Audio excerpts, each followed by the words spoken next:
სახლში მიემართებიან ქალები დედაქალაქის მთავარი გამზირისაკენ მათი შეკრების მთავარი და სასტარტო ლოკაცია იყო ფილარმონიის მიმდებარე ტერიტორია.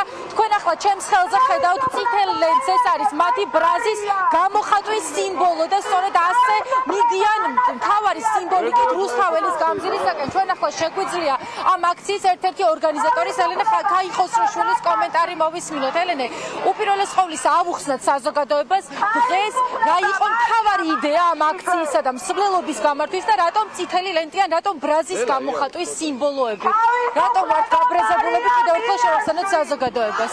მას შემდეგ რაც ეს პროტესტი დაიწყო, ქალები განსაკუთრებით აქტიურობენ და რა თქმა უნდა რეჟიმის პასუხით ქალების მიმართ არის ძალიან აგრესიული. ყავს ქალი პატიმრები ხელისუფლების წარმომადგენლებისგან, ეგრეთ ხელისუფლების წარმომადგენლებისგან გვესმის მიზოგინიური გამონათქვამები, რომ აქტივისტი ქალები თურმე ქალებს არ გვანან და ასე შემდეგ. ძალიან ბევრი გვაქვს რეალურად ქალებს, ძალიან ბევრი მიზეზი გვაქვს იმისთვის, რომ გავბრაზდეთ. ეს აქცია არის გაბრაზებული ქალების აქცია და რა თქმა უნდა სოლიდარობის აქციაც და ჩვენ სოლიდარობას გამოხატავთ ქალი პატიმრების მიმართ და ყველა იმ ქალის მიმართ, რომელსაც რეჟიმის რეპრესიები შეეხო. ჩვენ გვახსოვს მაგალითად მარიამ ბაჯერიძე, 7 თვის ორსული ქალი, რომელსაც შეუვარდნენ სახლში მცირეწლოვან ბავშვთან ერთად, ასევე გვახსოვს ერთ-ერთი სინდისის პატიმრის მეუღლე, რომელსაც ფიზიკური შეურაცხყოფა მიაყენეს და მას მუცელი მოეშალა. გვახსოვს ქალები, რომლებსაც იზოლატორებში აშიშვლებენ იძოლებით და ასე შემდეგ და ყველა ამ ქალის მიმართ სოლიდარობას გამოხატავთ. რაც შეეხება ამ წითელ ლენტს, ეს არის ბრაზის სიმბოლო. დღეს და აქციის მონაწილეებს გვაქვს კლავზე გაკეთებული. კი ბატონო, ძალიან დიდი მადლობა. უსმენთ აქციის ერთ-ერთ ორგანიზატორს ელენე ქაიხოსროშვილს. მიუხედავად იმისა, რომ ეს არის ქალების მარში, განვითარებული პროცესებიდან და მოვლენებიდან გამომდინარე სკანდირებენ თავისუფლება გელა ხასაიას, რადგან ვიცით, რომ პარალელურად ახლაც მიმდინარეობს სასამართლოში პროცესი. მე მოგესმენიებთ, აი ეკა წერეთელი არის ქალბატონი ჩვენთან ერთად, გიორგი ჩიკვაიძის დედა. ქალბატონო ეკა, თქვენ დღეს ძალიან ემოციური პოსტი გამოაქვეყნეთ, რომლის მთავარი ადრესატი იყო გელა გელაძე. რომ გაიმეოროთ ამ პოსტის მთავარი პათოსი და ჩვენი პირდაპირ ეთერის მეშვეობით კიდევ ერთხელ რომ მიმართოთ მას. მე დღეს სოციალურ ქსელში გავაკეთე ღია მიმართვა შინაგან საქმეთა მინისტრისადმი გეკა გელაძესადმი. თვითონ მიმართვა ცოტა პრივატულია, მაგრამ მოკლედ გეტყვით მის შინაარს. მე მას ვთხოვ, რომ ჩვენ არ დაგვარბიოს.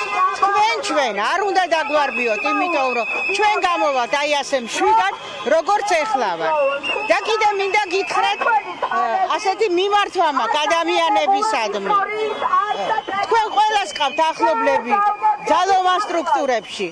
რაღაც ასეთი ტენდენცია მინდა ეს 3 დღე გავაკეთოთ, რომ მივმართოთ მათ, რომ ნუ დაგვარბებთ. ჩვენ მშვიდი ადამიანები ვართ. ეს სიკეთეა და თქვენ ეს სიკეთე უნდა დაინახოთ.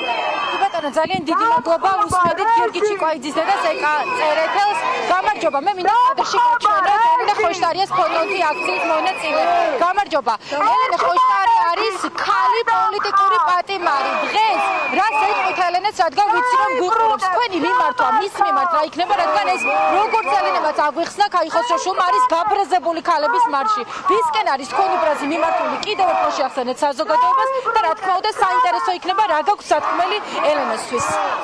ელენესთვის სათქმელი მაქვს იბრძოლე ბოლომდე. იცის ელენემ რომ უნდა იბრძოლოს ბოლომდე, არასდროს გაჩერებულა. 12 წელია იბრძვის რუსული რეჟიმის წინააღმდეგ. ყოველთვის უკომპრომისო იყო და ზუსტად ვიცი რომ ეხლაც უკომპრომისოდ იბრძოლებს ბოლომდე ჩვენს გამარჯვებამდე. ზუსტად იცის ეგ ელენემ და აქედანაც ვეთქვი რომ აბა ელენე შენიცი იბრძოლე ბოლომდე.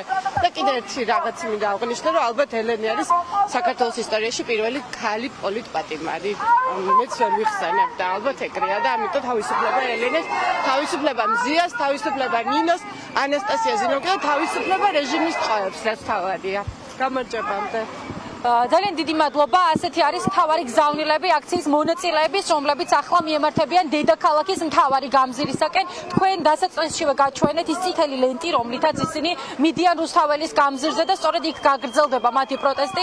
მანამდე კი როგორც უკვე გითხარით, ისინი სკანდირებენ სინდისის პატიმარი ქალების სახელებს, თუმცა რა თქმა უნდა განვითარებული პროცესებიდან გამომდინარე ასევე გაჟღერდა მთავარი შეძახილი თავისუფლება გელა ხასაიას, რადგან ქართულმა ოცნებამ ის აქცია სინდისის პატიმრად, სწორედ ამიტომ მთავარი საპროტესტო შეძახილებით მარში უკვე მიდის პარლამენტის მიმდებარე ტერიტორიაზე, სადაც მათ შეუერთდებიან ის ადამიანები, რომლებიც ყოველდღიურად კეტავენ რუსთაველის გამზირს და საკუთარ პროტესტს ასე აჩვენებენ ქართულ ოცნებას.